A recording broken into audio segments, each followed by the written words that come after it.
Hey, what's up? This is Amazing Gaming, back with another video on my channel. Today's video is Liza P, a fantastic Souls-like, but not for everyone. Okay, so this video is about Liza P. I guess he's gonna go in depth on like what the game is about. I don't know what's up with this beginning part of the video, but we're gonna dive into it. When it comes to Liza P, I love the game. It was probably the only game that really made me like step away from Elden Ring and just constantly keep playing it. I think it's the best Souls like game that's not like Souls. Like this not like FromSoft. But yeah, let's dive in and see how this person feels. As someone who's probably played more Souls-likes than any other person on the planet, talking about them is tricky and often unfair to the developers. More than any other genre of game, Souls-likes invite a lot of comparison. It's in the name after all, Souls-like. And those comparisons usually aren't the most favorable or fair because they're put up against From. Yeah, a lot of the games are supposed to be like Souls like now don't bash me because I think they redid this game, but Lords of the Fallen, I didn't really like that. I started playing it, but I stopped. What else is another game? Lords of the Fallen, the only one I can just think of off the top of my mind. Dragon's Dogma. It's not a Souls like, but I thought it was gonna be kind of sort of like that. I ended up playing that for a little bit, but stopped playing that too. But yeah, Souls like games, it's kind of hard to recreate that. But Liza P did do a good job. Software and the Soulsborne games. Even if there isn't a direct comparison being made, a lot of people will compare them, at the very least, on a subconscious level. I think most people would consider FromSoft's games to be the pinnacle of the genre, the gold standard. Yeah, And as such, it's definitely. usually not possible to go toe to toe against them. Like, you can make a great Souls like, but at the end of the day, you're probably not really competing with Bloodborne or Elden Ring. They're in a different weight class. And Now, one thing I will say, I did not like Bloodborne. It was okay, but I'm not. Matter of fact, I'm not gonna say I didn't like it because I did, but I didn't like the fact that you didn't get health. Like you had to like farm health. That's the only thing that made me like just like I'm over this. I hate that you had to do that. I wish that once you die, you just respawn. It don't even have to be a lot. If they would have gave me like 3 or 4 for the whole game, I'd have been fine. Like that's fine with me. But I hate that it just goes to zero and then you have to like beat people to kind of like farm health, the little blood vials. That's the only reason why I didn't like Bloodborne. But overall, it was a pretty good game. that's okay. Then we got Lies of P. This game is Now I remember people used to say that Lies of P reminded them of Bloodborne, but I think Lies of P is way better than Bloodborne. Don't attack me in the comments, but I do think Lies of P is better than Bloodborne, and Lies of P did come out later, so that might be influencing it too. Like why I feel that way. They had a little bit more time to, perfect the craft. Like without Bloodborne, there may not have been any Lies of P. is very good. In fact, it's so good and so polished and so thoughtfully made that you can compare it directly to FromSoft and it still comes out looking pretty all right. In Yeah. terms of quality, Liza P is now up there in my personal rankings of Souls likes. Only a few games make it, like actual FromSoft games and Neo 2, for example. If you want a Souls like experience that's close to FromSoft, but not literally FromSoft, this is the closest Yeah. I've seen a game This is get. the I game. realize that's extremely high praise, but I love the 30 hours it took me to beat the game, and I think the footage mostly speaks for itself. The Korean based developer. It took me way more than 30, I believe, for sure. But I agree. I think if you love like Elden Ring, Sekiro, Bloodborne, Dark Souls, if you love those type of games, Lies of P is the next game you need to play. Even the story, like I think the story might be better. Like now, I got a little bit more invested into Elden Ring because like their story because I played it so much. But Lies of P does have a good story. At Neo is really did their homework of studying FromSoft when creating Lies of P. There's a secret sauce to these games in terms of design and presentation, and if even one thing is off, it can dramatically drag down the experience. Yet, despite that, Neo has pulled it off and fucking crushed it. I'm a little surprised by the overall response from critics, though. They're generally positive, but I think they're still selling it short as just another decent Souls-like as opposed to the excellent game I believe it to be. On that note, I think it was because it was so many Souls like games coming out at the time that the writers probably had fatigue. But I do think of that whole group. I think Lies of P is probably the best one. Simply don't see Souls-likes on this level from companies other than FromSoft. If you're a fan Yeah, of the genre, this is one of the rare must-plays. There is a caveat though. This game can get incredibly difficult and has questionable difficulty spikes. Like, straight up, I think this game might be too hard for some people, even if they played other FromSoft games. And I want to make this warning crystal clear so as not to mislead people into buying a game that will make them miserable.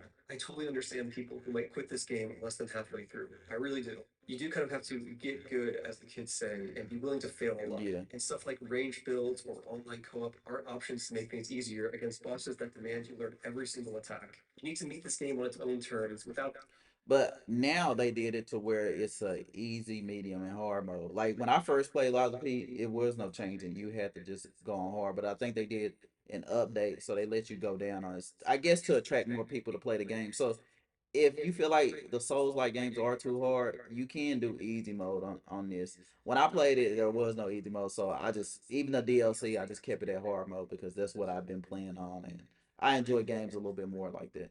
Well, I enjoy Souls games more like that. not expecting it to be just another Soulslike or making the wrong assumptions about what playstyle the game wants from you. In that sense, this game won't be for everyone, but if you're patient and willing to learn, I think you're going to have a good time. After lots of struggling, this game did eventually click for me, and the result is the praise you're seeing me give it now. But I understand how someone who never fully clicked with the combat system would probably disagree with me. I'll go more into that topic later, though. For now, The let's combat break Lies system of P isn't that down hard piece though. by piece so I get a clear picture of what the I think once you realize that it's more so parrying than dodging, you're good. this game is, why it's unique, and how it succeeds, while also addressing some critiques and giving tips along the way. The elevator pitch for Liza P is Bloodborne meets Sekiro meets Twinkified Pinocchio in a game with FromSoft levels of production value I and agree. polish. He plays Pinocchio himself, a puppet who has been granted life shortly after the outbreak of the Matter of fact, I'm not gonna spoil that, but it's a little asterisk on there. Him being Pinocchio.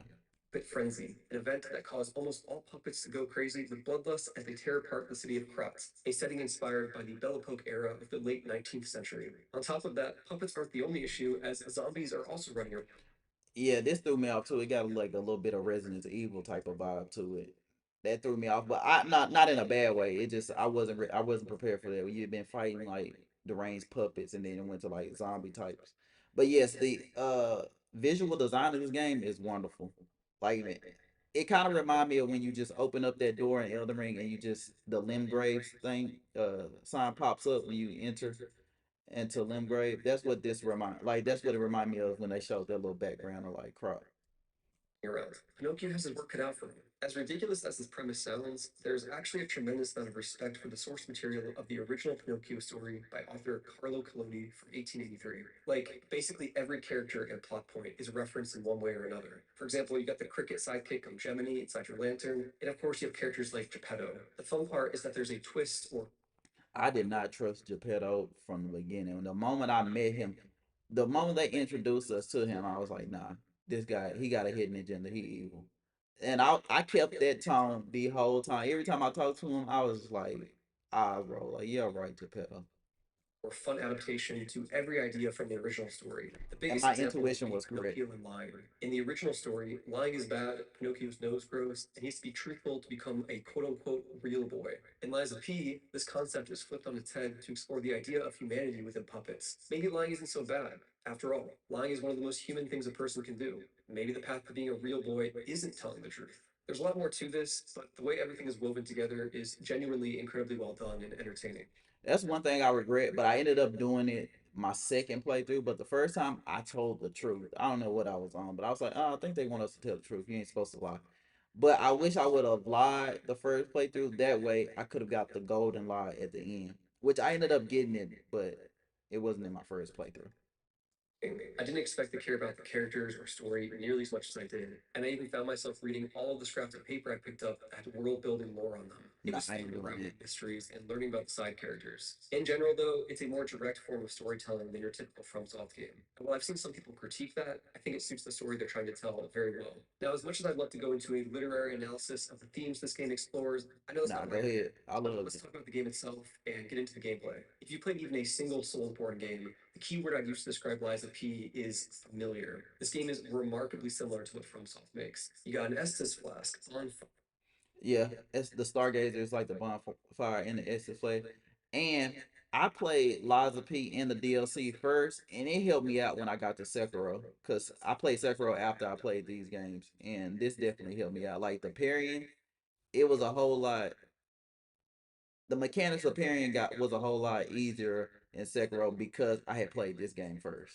Fires, corpse runs, stamina-based combat, a dodge button, challenging bosses that revolve around well-telegraphed attacks, the level up lady, a fucking poison swamp level, and much, much more. The level design, enemy layouts, and just overall game feel and pace of combat are eerily similar to an actual FromSoft game to a degree that I haven't seen before. It can be a little uncanny, and I had to remind myself that I wasn't playing something FromSoft themselves had made. This is a double-edged sword because it all works incredibly well, but there's also an argument to be made between where the line gets drawn between inspiration and straight copying.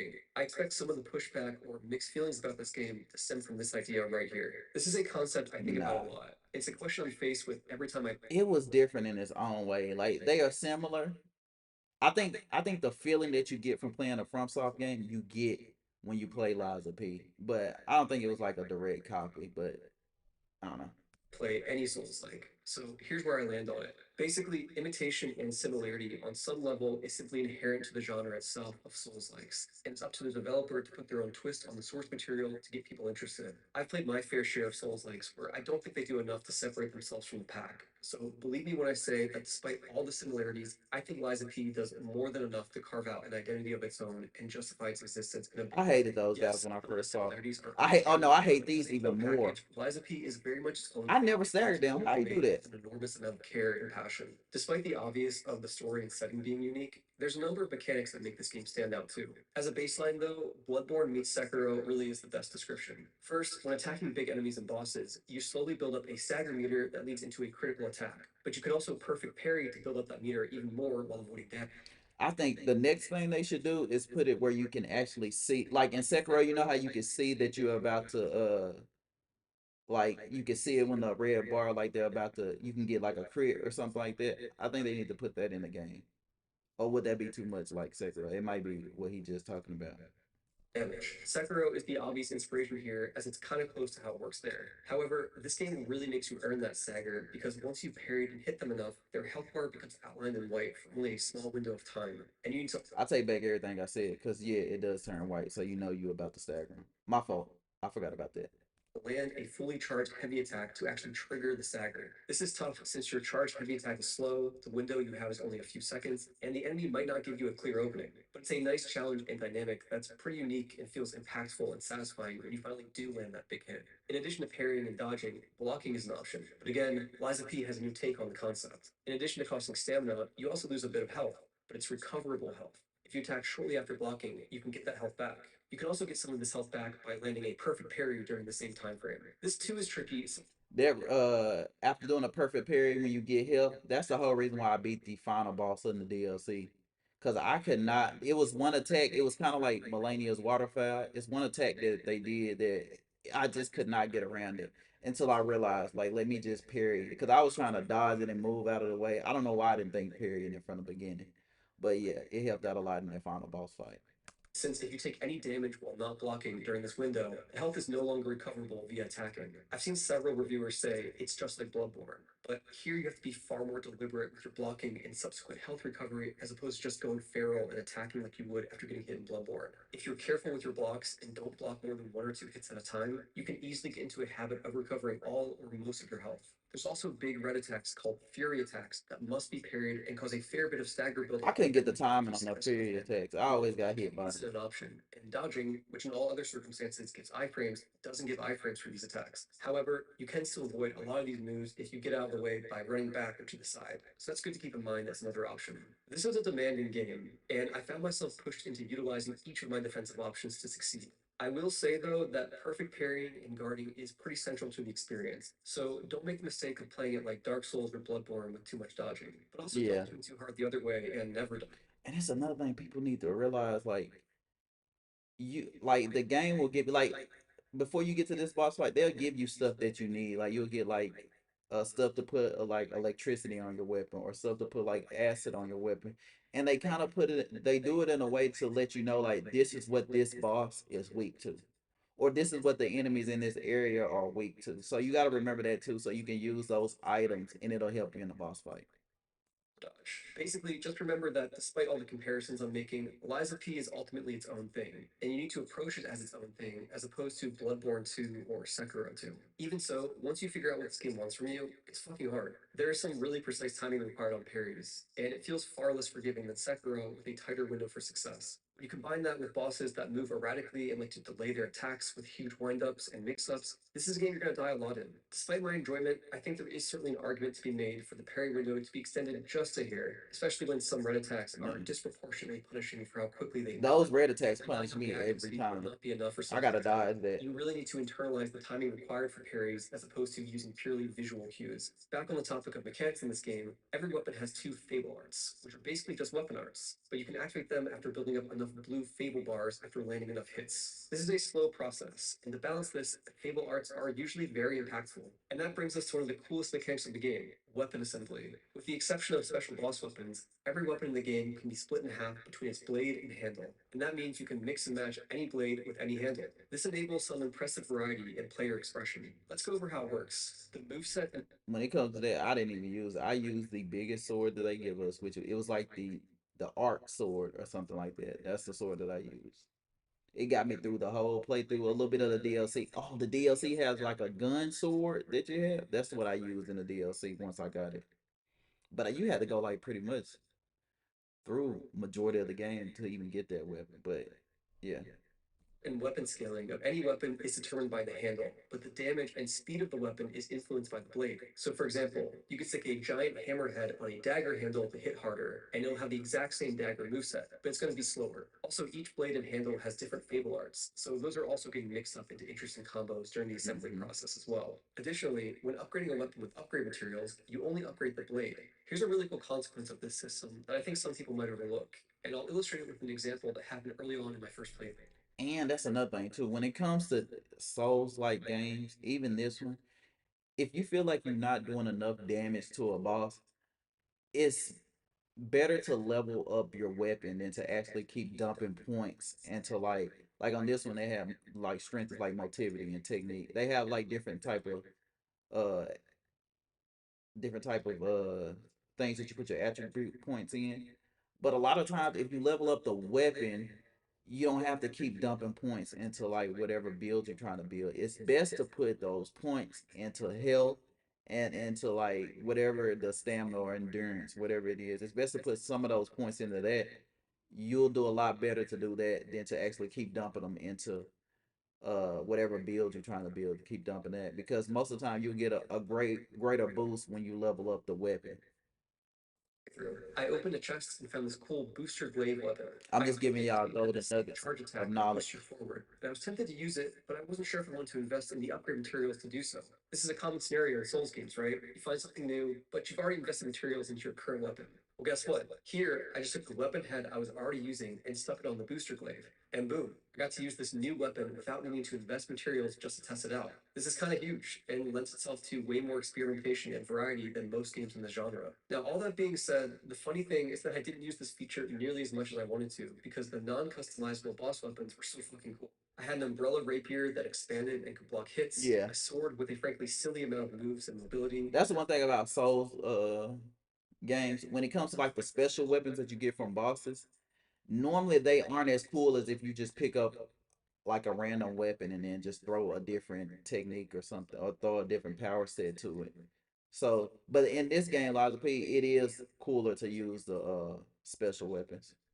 And a scythe with an extendable whip head. The bottom line is there's just so much variety and fun designs when it comes to offensive options, and I would love to see this weapon assembly system explored further in other games in the future. Speaking of offensive options, there's also the Legion arm. It's a mechanical arm that functions very similarly to the Shinobi prosthetic from Sekiro. And it lets you Hmm. mix in a bunch of different moves. You can drag enemies toward you, use your hand like a flamethrower, plant landmines in the ground, use a shield that explodes on impact, or just straight up have a gun with explosive bullets. When it comes to that Legion arm, the best Legion arm is the puppet string. It can get you through the whole game, and you that's the one of like the first ones you get. I think it if the first, yeah, it might be the first one you get.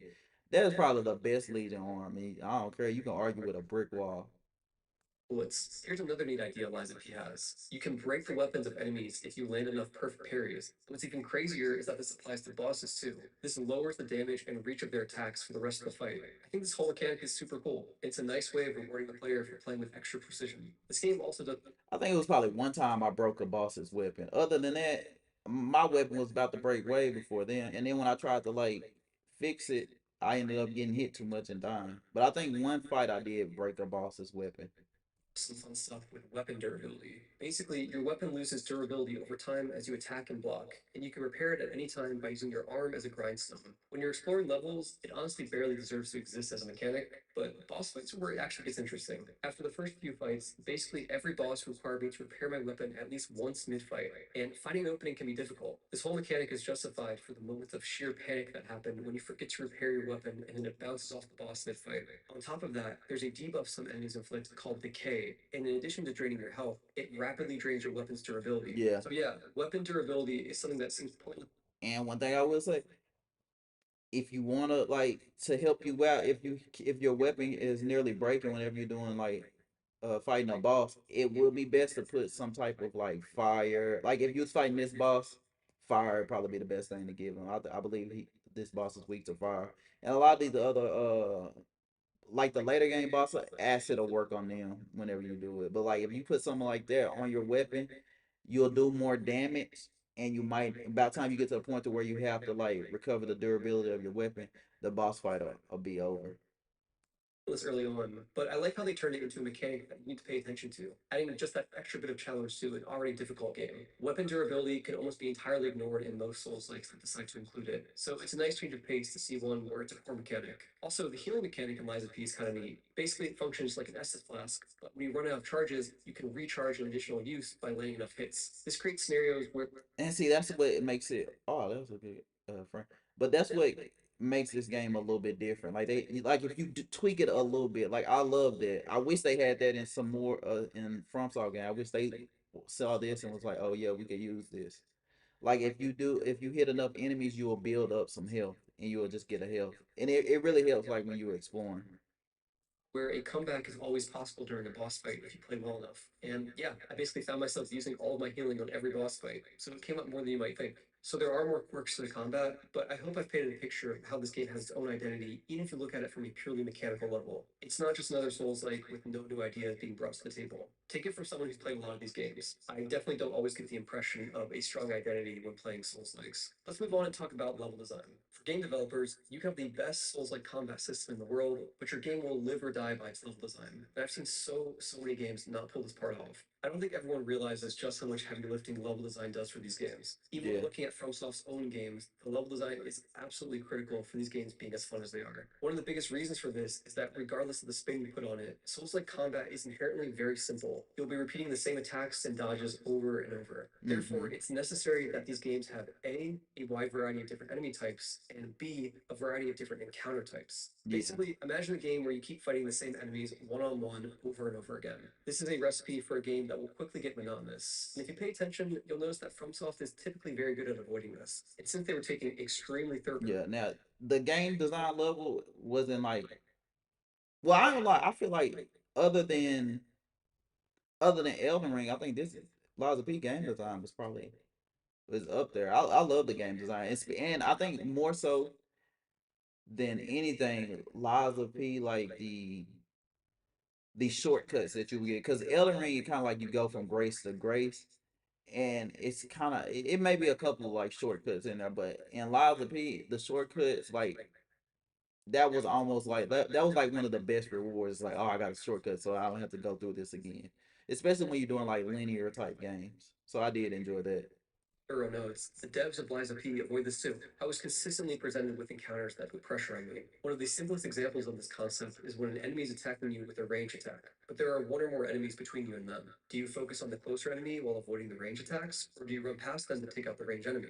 Either way, No, there's I'm pressure going and after the choice, ranged enemy. and it makes for an interesting It's encounter. probably best to That's go after another the ranged variation of enemy. this concept of mixing up enemies. Like maybe you need to fight multiple of this old enemy at once, or maybe you need to fight on a narrow walkway, or maybe there's an ambush after you pick up an item, or maybe there's two dudes with flamethrowers coming at you while bombs are being thrown from. I hated this part because once you get up there at the top, it is a big, huge clam that took me like 10 tries before I actually beat it.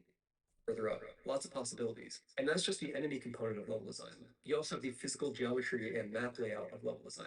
And again, yes, there's not much to say beyond this being executed on the level of a FromSoft game. Levels wrap around on themselves, there's shortcuts, verticality, secrets, that type of thing. And that's to say nothing of the beautiful environments and vistas and graphical fidelity on display here. It's top-notch stuff. And the end result is that if you told me FromSoft made this game, I'd probably believe you. The only notable Yeah, deviation is that Lies of P is more linear than any of the FromSoft games, arguably too linear. There are still side paths, but there's fewer than you'd see from something like Dark Souls or Bloodborne, and there's pretty much always a clear path forward to the boss. To be clear, I think this is fine and works well for Lies of P, but it's the main yeah. I think if anything, I think there should be lots of people thing doing it like that, because I did enjoy like kind of going. And then if you wanted to explore, which I mean, if you like Souls like games, you probably gonna want to explore. It is like little paths you can deviate, like go off of, and then you can kind of like look around, but it'll always be kind of like just like one room. It doesn't like loop around or something like that. But yeah, no, I love like the linear setup of this game, because once you kill a boss, it's like you don't have to think like, what did they tell me? What clue did they give me on where I need to go? It just automatically opens up the next area.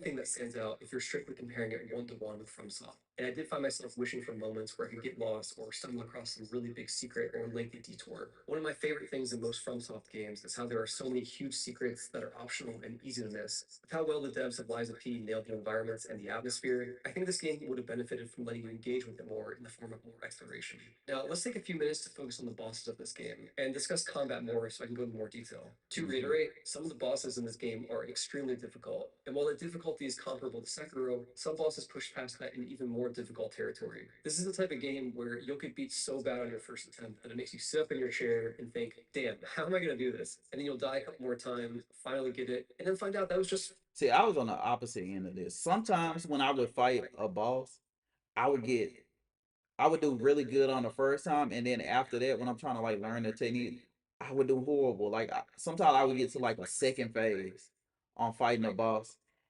on the first try, and then after that, and then after the fighting it like 6 more times and losing, I didn't even make it to the second phase. I don't know. It just I guess it just depends. phase one. Get ready for another health bar. I expect this to be the most polarizing aspect of the game, and I've already read quite a few opinions from critics and other people who think this game is too This boss difficult. I was think that's a fair I thought comment this to have, boss was fair. especially when It wasn't confronted too with hard. difficulty spikes He and do like he bosses do keep perfectly attacking a timed lot but though. not parried enough. But what I like about this game is that it demands you actually learn the whole fight. Like by the time I had beaten a boss, most of the time I learned how to This respond boss to took me a every single while. attack. And then it became a dance of executing properly. Very few Souls likes demand this level of performance. Hell, you can fumble your way through plenty of FromSoft boss fights without really needing to learn the whole fight. And that's okay, but I like the challenge Lies of P presents you with. And for someone like me, who's pretty experienced at these games, but not amazing by any means, it was refreshing to really be pushed. Because despite it all, I know some people are going to disagree, I don't consider this game unfair. Pretty much every time I died, I was like, okay, fair enough. Yeah. Making a game difficult isn't that hard. There's plenty of bullshit you can introduce. But to make a game difficult in a way that still feels fair with clearly telegraphed attacks and where players will keep trying after a dozen failed attempts, that's a challenge. And I feel like Neo was nailed it here. There are mix-ups and tricky timings with slow and fast versions of certain attacks. Puppet enemies will often confuse you at first with disjointed attack animations. It feels Yeah. like every enemy in the game has I feel like some of the parry windows is difficult only because it depends on what enemy it is. Like this one, like he held the swing, he held it longer than like normally they would, so it can kind of throw you off. But I think that's parkour for it being a different type of enemy, so they would swing different, like just a different fight style.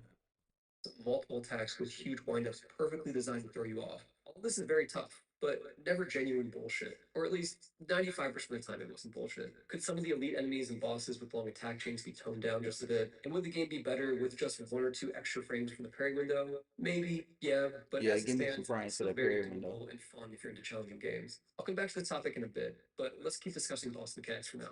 Despite the difficulty, the developers aren't completely heartless, and they added an optional NPC summon to Yeah, boss fights to help. In theory, I like that's another thing too. If the game gives you help, it's okay to use it. Even if it's just to learn the boss attack, it's okay to use it. I know people frown upon that, like, no, you gotta do it by yourself. Which I mean it is more satisfying when you win, whenever you're doing it by yourself. But at the end of the day, use whatever helps. Like this approach to difficulty, and similar to what FromSoft does. For some of the fights, I'd say your summon is somewhat helpful as they keep aggro off of you, but for the really tough ones, that summon will almost never. Now that's one thing I will say about Elden Ring DLC. If you summon in Elden Ring DLC, that boss does not care about that summon. It will come straight for you. It does not like those bosses do not lure your like the NPCs that you bring in. They do not lure the boss aggro. Now in this game, it does. In Elden Ring, the original Elden Ring, the first one, it does that too. But in the DLC, they fixed that. They were like, no, this boss is coming directly at you. Never survive in a phase two of a fight. And that's usually where you need the most help. So regardless of if you choose to use summons or not, you're still mostly on your own, and you will still need to learn the fight. That being said, I wouldn't be surprised if there's a patch that buffs your summon in the coming days or I think this weeks game to is a help little you bit actually more beat the fair fight. on it. Boss fights also have The help boss will give you staggers, time both big and between small. Small the staggers come in the NPC form and you. of simply stumbling for a moment and letting you get an extra hit in. And the big staggers are the ones I mentioned earlier where you need to land a charge. The noise that this game makes once you hit them and you get ready for like a crit, it is so satisfying. I can hear it now, even though they're not playing it in this video. I can still hear it. Heavy attack once your health bar turns white. While it mostly felt fair for me with my dexterity build, I think the window for big staggers can be punishingly short for strength builds and slower weapons, and there were times where it actually felt impossible to land the hit. If you don't land that charge heavy attack, you simply miss out on getting that big critical hit. And missing that big critical hit is a bigger deal than you might think, because in addition to not doing that extra damage, you also don't remove the recoverable health from the boss. Because that's another Oh, mechanic you I better haven't get mentioned that. so Yeah, well. you better get it. Office I was flavor gonna gain say. a faded portion of their health bars over time, kind of similar to how you recover health. And only critical hits from staggers completely remove their recoverable health. This health regen mechanic might sound annoying, but I think it's slow I enough didn't even that know you might that. not even notice it. And I think it's Yeah, even I was gonna say I perfect didn't to even know discourage that. you from playing in a slow and tedious way where you get maybe one hit in at a time and then run away. Instead, you're encouraged to keep up the aggression at all times. I think this is a clever way to subtly push players into that playstyle. Next, a nitpick I have is about how this game still commits to the run back for boss fights. Sekiro and Elden Ring largely ditched this part of the game, and I think it was for the best. I can see the merit of it in some cases, but for Lies of P, it just felt like a hold. But most of the time, for it was like this one. All you had to do is run straight and like dodge the.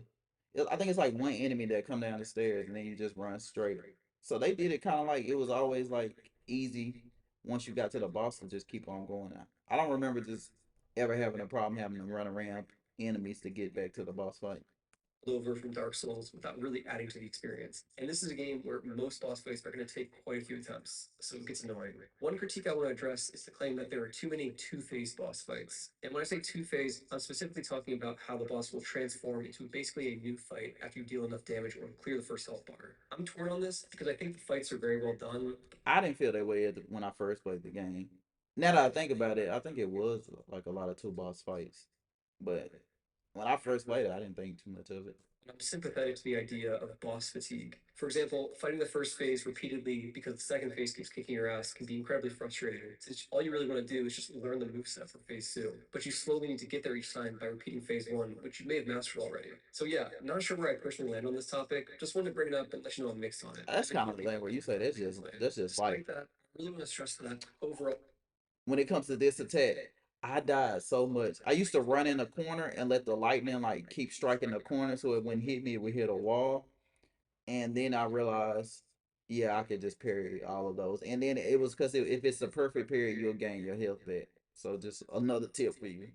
Overall, the boss fights are fantastic. These are some of the most challenging Like and he creative dodged in there. I could not bosses I've dodge it seen for in the some genre reason. as a whole. I had And to some of run in them the actually corner. bring new ideas to the table too. You got stuff like having a boss that's essentially two bosses stuck together and two different fights depending on which side Oh, you're that look like on. yeah, that's the Or doing sword the I use. classic Ornstein and Smough, but there's three different Ornsteins. While many of these bosses reside within the territory of familiar, if you play a few games in the genre, there's still some new stuff here, which I think is pretty commendable. I want to make another side note about the difficulty, Oh, and this I might another repeat two myself boss a bit, fight. but I think it's important I include this since this really is the deal breaker for a lot of people. Yes, this game is very difficult. I totally get it. However, I've been reading some takes from people calling for major overhauls to the entire combat system. Like, for example, massively increasing the parry window or letting you animation cancel any attack. I If you get those little quartz, you can. It's actually it's one of them where you can do it where you can increase the parrying window. I believe. totally get where they're coming from, and I empathize with the frustration that spurred these suggestions, but I think it's the wrong call. Like I said earlier, yeah, maybe a Now, as far as the difficulty, it don't matter now because they got an easy, medium, and hard mode, so it should be good. very slight buff to parries would be good, and maybe some minor adjustments to certain attacks could reduce some friction, but nothing completely game changing. This game was clearly meticulously designed, and choices like attacks not being cancelled This was or probably the avoided hardest would boss be for me, I relatively think, dull or not in the mistakes but uh accidents. in the They're normal just game. different from what a lot of people are used to, and that's why I hesitate on agreeing with calls for major changes to the combat system. Some of these suggestions will have cascading effects that would disrupt the whole balance of the game. The main piece of advice I'd give is don't let your preconceptions about what this game is or your assumptions about what this game wants from you get in the way of your own success. More specifically, while perfect parrying is a central mechanic, it's not the only mechanic, and you don't need to parry every single attack. The way I've seen people talk about this game, it feels like they're treating it like the sequel to Sekiro, and that's a mistake. Guarding and dodging are still extremely useful. Like when people complain about an enemy doing an attack chain of 7 attacks in a row and saying how it's impossible to parry them all and not rewarding enough, yeah, I get it. But guess what? You never actually needed to parry them all. In fact, on the really quick attacks, it's better to not even attempt parrying. Use dodges, use parries, use Yeah. angle arts. Those are really strong. Fuck it, use consumables. They're Thank actually packed. emphasis on that. Use consumables. That will get you through a lot of this. Like, and use the right one, not just putting fire on everything. But like with this enemy, fire probably would have worked better. But I'm just saying, like, use the information that you get between like items that you pick up. Use that in order to get it's because normally you don't need it for just like normal exploration when you get in there. But once you get to the boss, you will need those consumables. Impactful. Use everything. You still might not succeed, but trust me, keeping an open mind Oh, is so you one of the can primary dodge goals of that. this game. The overall response I reminds me must kind just of suck. when Sekiro first came out, and also when the Neo games But came yeah, out, it's just how best to people just go downplayed ahead and them parry because all they of those treated them like lightning Souls shots. games. Some people are playing it like it's Bloodborne, some people are playing it like it's Sekiro. Both groups are wrong. You need to play it like it's Lies of P and meet the game where it's at. I Yeah. understand how everything I'm saying might come across as me just saying And don't miss I those choose parrying and windows, disagree, man. but that's really not my Do goal. not miss Again, I'm that. open to discussion and even changing my mind. I really just want people to succeed and have fun. That's it. Next, I want to go over a list of major and minor critiques I have that I haven't gone into yet. First, Let's as much hear as it. I praised the weapon assembly system earlier, I think there's one very questionable design choice that seriously brings it down. Every weapon blade is capable of two different swing types, slash and stab, but they're usually only proficient at one. This is denoted by an equal sign for the swing type the blade is proficient in, and a down arrow for the swing type it's not proficient in. Side note, this is incredibly easy to miss from a UI perspective. If it Yeah, was up because to me, I would have had a this is my first time hearing about this. I did not know this. green up arrow and a red down arrow to make this feature unmissable. Anyway, the reason this is questionable is that it seriously limits customization. Suddenly, sticking a hammerhead on a rapier handle gets a damage penalty, and the only reason I can think of why they made this decision is because they wanted the game to be more realistic. But fuck man, making wacky weapons is the best part of this game. Let me poke enemies with a hammer, let me swing my spear like a sword, lean into that. Genuinely, if they simply removed this damage penalty mechanic, there would be twice as many viable customization options, with the added bonus of us getting to see more silly shit. Also, I bet a huge portion of the Now I think they players need to never keep this noticed this mechanic. and were unknowingly lowering their damage by a significant amount. Next, Yeah. in addition to leveling up, you have access to your P organ, and yes, it's actually called that. It functions as a skill tree and lets you unlock new abilities and passive buffs. I just call it quartz, but yeah. I think this is cool in theory, but it's extremely frustrating that core abilities like the ability to chain dodges or do a rolling get up attack are locked behind progression and technically optional. These moves seriously should have just been part of your base moveset for your character. I I don't agree with that. I like that you can customize even that aspect of the game. Like you don't have to do it. But I think people kind of overlook this. And then when you get later in the playthrough, you kind of like 'cause some people just kind of just put it in there and just get whatever. But yeah, you do need to read these and see which one is best fits your playstyle. It'll help you out too. Character, especially when several complaints about the overall feel of the game get addressed once you have them. Like for real, if anything gets patched with this game, just give players these abilities from the start. Lastly, this is less a critique and more an observation, but the bloodstain recovery system is kind of interesting. I haven't seen other people mention this, likely because they didn't notice it, and I myself didn't notice it until halfway through the game. Basically, anytime you're hit on the way back to your bloodstain to recover your souls, you lose a chunk of your total recoverable amount. However, if you kill the enemy that hit you, that amount you lost becomes recoverable once again. I feel like the intention here was to maybe discourage or punish running past enemies as you try to get back to your bloodstain, and instead encourage you to take your time. However, I still ran past enemies. To be honest, I didn't even know that. I didn't know you lost health or something like that. most of the time anyway, with no issues. So yeah, neat idea, but I wonder if it could have been adjusted to make it more of a factor in the gameplay. With the critiques out of the way, I want to go over a bunch of things I liked that I also haven't mentioned until now. I like how your outfit is independent from your defense stats. You do I feel like that. Oh no, I do like that too. Like that the outfits are independent from your defense stats. But I don't know. I feel like I want more like customization as far as like the outfits, like mixing and matching, or just more outfits in general. do still have equipment and equip load burden to contend with, but the game frames it as internal puppet parts, and as such, it's completely hidden and free. And another thing too. Sorry, I keep stopping the video. Another thing too. I wish that the ambulance didn't take up so much as far as like weight. Like some of these amulets, you put them on and you'll be like heavy rolling. You up to wear whatever outfit you want. I like how heavy and light attacks seamlessly chain into each other. This is something I see a lot of Souls-likes ignore. The speed and utility of heavy attacks caused me to actually use them quite a bit, and I found myself using the entire moveset of my weapon on a regular basis. I like how you can equip special grindstones to your grinder. This gives you access to weapon buffs once per rest, and because stats Shout out to the grindstones. I needed those. it adds an extra layer of customization and variety regardless of your build. I also like how great the voice acting is in this game. They got some really talented people, like, for example, Anthony Howe voicing Geppetto, who you might know as the voice of Margit in Elden Ring. Boy, I do not like Geppetto. I clocked him from the beginning. I knew he was evil. Always remember that you're precious to me, even when I ask you to do something dangerous. I like the consistently good sound design and visual feedback across the experience. Seeing the sparks fly from a successful parry never gets old, and touches like this go a long way to make actions you'll be repeating countless times continue to feel satisfying. That sound that Also, you make seeing once you enemies stab is explode the when you best finish a sound in the critical world. hit is fantastic. Lastly, I really like the soundtrack. It's phenomenal. Yeah. Especially the records you can unlock and play in the hub area. I don't know about the records that you can unlock, but that is how you get the golden lot. If you play all those records, if you find all of them and play them, it can help you out whenever you want to get the golden lot. But I do like the soundtrack for this, like the hotel. Yeah, like the hotel theme music. I do love that. Not, I don't know about this one. He tripping on this.